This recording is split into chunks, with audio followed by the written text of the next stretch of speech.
السلام علیکم ورحمۃ اللہ وبرکاتہ۔ میرے پیارے بہنوں اور بھائیوں، آج میں لے کر آئی ہوں ماہ شعبان کی جمعرات کا وظیفہ۔ میرے پیارے بہنوں اور بھائیوں، ویڈیو کی طرف بڑھنے سے پہلے آپ سے ایک چھوٹی سی گزارش ہے، میری ویڈیو کو اسکپ مت کیجیے گا، میری ویڈیو کو مکمل دیکھیے گا اور صدقے کی نیت سے میرے چینل کو سبسکرائب کیجیے گا۔ پیارے بہنوں اور بھائیوں، ماہ شعبان کی جمعرات کے دن 15 بار جو بندہ یہ آیت پڑھ لیتا ہے وہ رب کعبہ سے اپنی ہر حاجات کو پورا کروا لیتا ہے، کیونکہ یہ آیت رب کعبہ کو اتنی پسند ہے، اس کو پڑھنے والا رب کو راضی کر لیتا ہے۔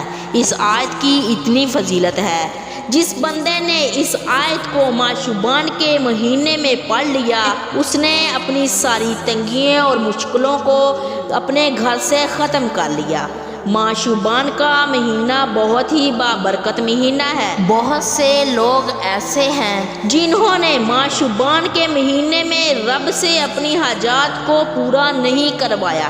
امام فرماتے ہیں، ماہ شعبان کا وہ مہینہ ہے جسے بخشش کی گھڑی کہا جاتا ہے۔ ماہ شعبان کی جمعرات کے دن یہ آیت 15 بار پڑھ لیں۔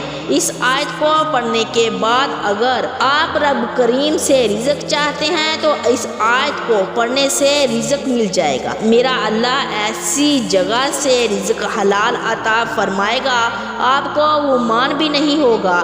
جس کا رشتہ نہیں ہو رہا، ان کے رشتے خود چل کر گھر آئیں گے۔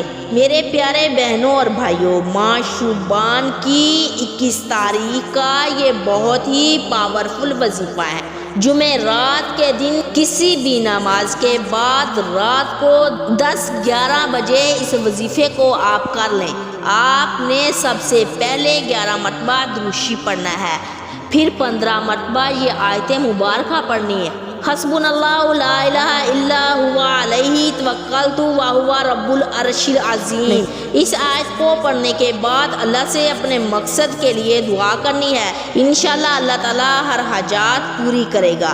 میرے پیارے بہنوں اور بھائیوں، میں امید کرتی ہوں کہ میری آج کی ویڈیو آپ کو پسند آئی ہوگی۔ اس کو زیادہ سے زیادہ شیئر کریں اور میرے چینل کو سبسکرائب کریں۔ جزاک اللہ خیر۔